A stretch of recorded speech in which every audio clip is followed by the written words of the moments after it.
Hello everyone, Seraphin here, welcome back for more Castlevania Aria of Sorrow. When I last left you guys, I picked up this snazzy new rapier, and we're kind of plowing through the chapel, as it were. That's something you don't hear every day, plowing through the chapel. There's some annoying bats in my way, all sorts of fun stuff. Moving on, however, we have some rock armor that throws rocks. And there's this crazy looking plant. Oh my gosh, that really hurt. There's this plant on the floor that hits way harder than a plant otherwise should, if you ask me. So I'll be avoiding those. I don't have an effective way to get down there and kill them just yet, I don't think. That being said, moving on, we have another boss door here. And this will bring us to our second boss of the game so far. This is, if you can tell what that is, it is a manticore. Manticores are scary. Manticore traditionally featuring the body of a lion, wings of a bat, and tail of a scorpion. And that tail does, in addition to doing damage, obviously, it poisons you. That being said, I could make this fight rather trivial by allowing him to poison me because I have the zombie soul equipped, which increases my strength when poisoned, but as you can see, it's really not necessary. He's rather trivial to begin with. Just kind of stand back, and you actually want him to box you into a corner because then he doesn't move any further towards you, really. Just dodge the tail when he swings it, and there you are. Moving on. He didn't drop his soul either, but as I mentioned with the creaking skull, we will be encountering him later on as a regular enemy, so we will have much more chance to get his soul then. That was a flea man. Those are another staple, I think, in Castlevania lore, in that they're tiny little dudes that hop around madly and are incredibly difficult to hit if you're not careful, and they tend to get very annoying and they can overwhelm you in large numbers, so not a fan of those. I missed that tiny little devil, didn't I? Not this one, though. Come on out, buddy. Need your soul. Darn it. There we go. Still no soul, but you know, I'll just take the free hit on him. Moving down here, we have a zombie officer who does a very far-reaching lunge with that sword, but if you just stay underneath him and duck, he can't really hit you all that well. Moving on to the next area of the castle. We are through the chapel now. This is the study. This is a curious area of the castle, if you ask me. There's not a lot going on here, there's enough. Here's that Durga again, along with little tiny devil friend. And Durgas take 2 hits to kill still. They're weak to the sword, though. You can tell if something's weak to what you're using it on because you'll hear a different noise than just a regular impact sound. At least that's the way that I've been able to tell if you're doing extra damage to them or not. So, like, instead of just hearing a simple, like, you know, attack sound when you hit somebody, you'll hear, like, a squishing sound almost. And that will tell you that it's effective. So, like, that noise right there means it's effective, as opposed to just a regular impact on the giant ghost there. So regular weapon attacks are effective against this student witch chick here, who almost hit me with her broom, and then turned into a cat and ran away. Here we go, have a bastard sword. I love these. Bastard swords are amazing. This thing's a bit stronger than our rapier, and it is a straight attack, and it's also got a nice range on it, and it's pretty quick on the draw, so I'll be hanging on to that. A nice little trick, however, if you're using a weapon with a long draw time or a long cooldown for a draw, is if you swing it in midair, it won't slow you down as much as if you're just standing on the ground swinging it. And also, attacking when you're airborne like this allows you to be a little bit more mobile when you're attacking and potentially avoid attacks a little bit easier. So I tend to try to do that as often as I can. And now with the bastard sword, I can kill those Durgas in a single hit, which is convenient. So we actually want to go down this way. That little spinny skull thing with blades on it, I actually just noticed they're little yellow skulls with blades on them. At any rate, those are nasty. If you've played Zelda, they're akin to those little fuzzy glowing things that patrol the edges of rooms, and they're unkillable, and they hurt you if you run into them. Same concept. So we will not be attacking those, or getting in their way at all. This is the evil butcher. As long as you duck, he can't hit you, really. So that's the secret to that. Here we have more bone pillars, and with the bastard sword, I'm still killing them in 4 hits, which is good. Sadly, still no soul from them. That's alright. I'm not expecting to get a whole lot of souls right away, only because, well, it's not really realistic to expect that. But any that I can pick up along normal game progression will be nice. It will make one of the other souls I get later on in the game automatically much better. But I will explain that once we get there. I'm going to push this crate off the side here. I think that will allow me to access what is up here. Unless... no, maybe not. I can't quite get up there yet. That's alright. I should be able to in a quick matter of time here, so let's keep moving on. More flea men, my favorite. And I did pick up an uncurse potion, as you saw a little while ago. That is for these things. The ectoplasm, not the machine gun spider chick thing. That is an arachne. I don't know why we didn't see the name when I attacked it. Arachnes are kind of scary. Ectoplasm, however, they're not overly threatening unless they touch you. If the ectoplasm touches you, it will inflict you with the curse condition, which drains your MP down to nothing and keeps it there until the curse wears off. There's the arachne, that's what these things are called. So, when you're cursed, you effectively can't cast any spells, which is annoying. And it lasts a long time. So, I'll be looking to avoid that for as long as I can. And actually, they drop uncursed... Wow, really? That hit me? They drop uncursed potions when you kill them. Sometimes. Standing in the back of this rhino thing here is also okay. They won't hurt me. This is a Catoblepus. I believe these things actually have some mythological origin. I'm not altogether familiar with it, but as you can see, when he breathes on me, it turns me to stone, which is not very nice. When you're turned to stone in this game, obviously you're immobile, because you're made of rock. However, while you are petrified, if you take damage, that damage is doubled. So, very nasty. There's a hidden room here. Don't mind me, I just happen to know where all the hidden rooms are, or most of them at any rate. We get a sweet, delicious slice of melon for my trouble. So yeah, being petrified, bad, because A, you can't get out of the way of things, and B, if things hit you, they do twice as much damage. So, altogether, not a fun status effect to have. None of them really are. Oh, jeez, and I just got cursed, of course. Stupid ectoplasms left and right over here.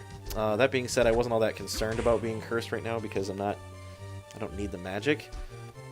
I say that as I need the flying armor to get across over here. So I want my MP charge up a little bit before I implement that. There we go, just enough. Grab some extra cash.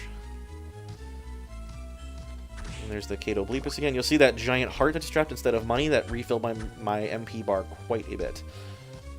I'm just going to ride this rhino guy that turns me to stone. And then attack him, which is funny because I'm hitting him and he's moving back and recoiling the wrong direction. A little odd. That being said, we're going to move into here. Where's another save room? I'm going to save and get my health back. Always fun. Take out these skeletal archers and this student witch. Hey, student witch soul. Releases a lethal cat that runs full speed at enemies. I would argue that every cat is lethal if you treat them improperly. And who do we have here? You're Soma, aren't you? How the heck do you know who I am? This is Yoko Belnades. She's a member of the church. You've met Genya Arikado, right? Nice Freudian slip there. When I first saw that, I was like, oh, that's who that guy is? But yeah, those of you who know what that is, then you'll be happy to know. Those of you who don't, I'm not going to spoil it. Sorry. At any rate, Arikado said that? Could be Arikado. I guess that's how you'd pronounce it, because he's technically supposed to be Japanese, I believe. Yes, my powers are dark. Oh, you didn't know? It is a dark power, but, yeah, so what she's saying is, even though it's dark, it doesn't mean it's evil. It's just a weapon.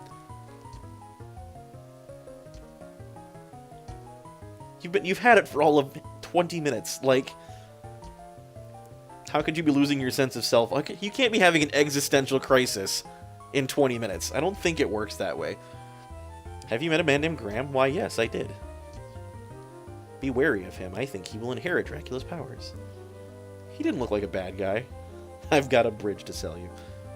He's not what you think he is. Well, I pretty much gathered that, because how in the world is he navigating this area without any weapons? So there goes Yoko. Again, I'm not entirely certain how she navigates this castle and doesn't get killed in the process. If I go back in here, by the way, there's none of these viewers in here.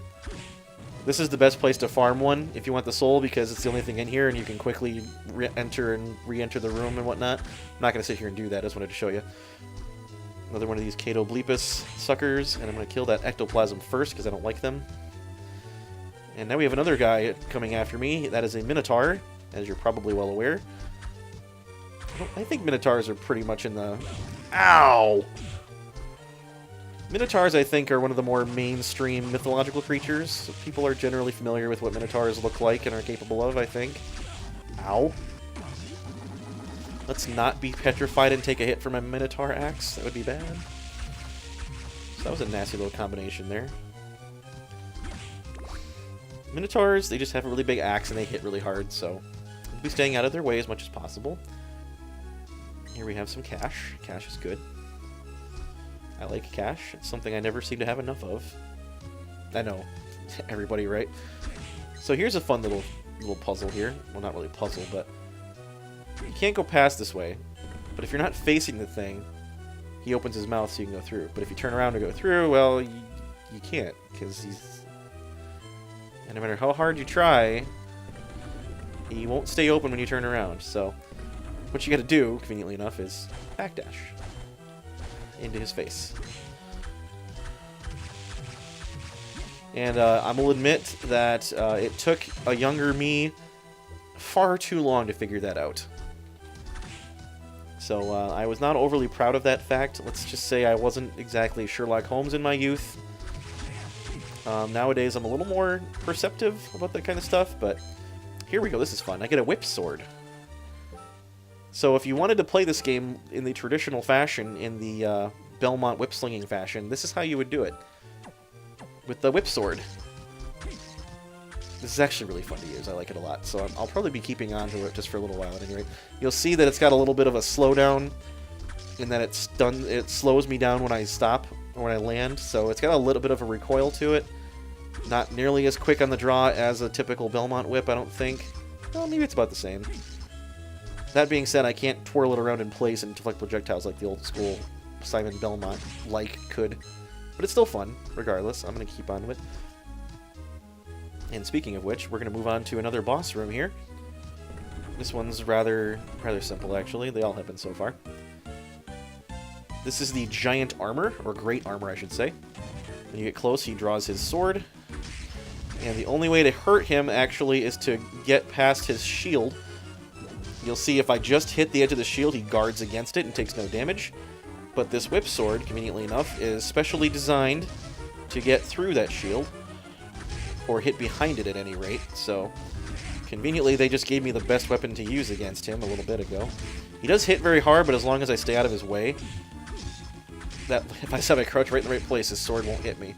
So I promise I'm not just being crazy. He does hit rather hard, though, so I want to make sure I don't get hit any more than I already have. That was a little clutch right there. I'm probably going to play it a little safer for the time being. Oh, never mind, he's dead. Actually a very fun enemy to fight, if you ask me. And actually, there's plenty of other monsters that have the same kind of fighting style. The giant armor and guarding shield type of deal. Well, it's not the last we'll be seeing of them. And here we get the best music in the game, if you ask me. Second best, I'm sorry. What's a child like you doing at a place like this? We get a crazy bald man. His name is Hammer, because of course it is. The army ordered me to come here. How did the army know that there was a castle inside of an eclipse? Oh, his mission was to go to the shrine. Why was he ordered to come to a shrine, I wonder? That really doesn't make a lot of sense to me. Oh, there are a bunch of strange people. He was going to explain anyway. I don't remember him explaining this part. I thought they'd be good customers, so I opened up a shop. There's weapons all over this castle and no monsters at the front gate. Good place for a shop! Absolutely. So now that we've encountered Hammer, he is going to go to the front of the castle and set up a shop, which is what we'll be using our money for, is to buy stuff from him. And we'll get another ability soul from this particular little canister here, and that is Malphas, which lets me double jump, which is incredibly useful. And the world is suddenly my oyster. I can explore all sorts of stuff that I previously couldn't. That being said, I will be world oystering next time. So join me in the next episode when I go exploring and grab some more fun stuff now that I can double jump and reach a whole bunch of cool stuff. Until that time, though, thank you all very much for watching. I really do appreciate it. Hope you're enjoying the series so far. This has been Seraphin. Stay classy, internets.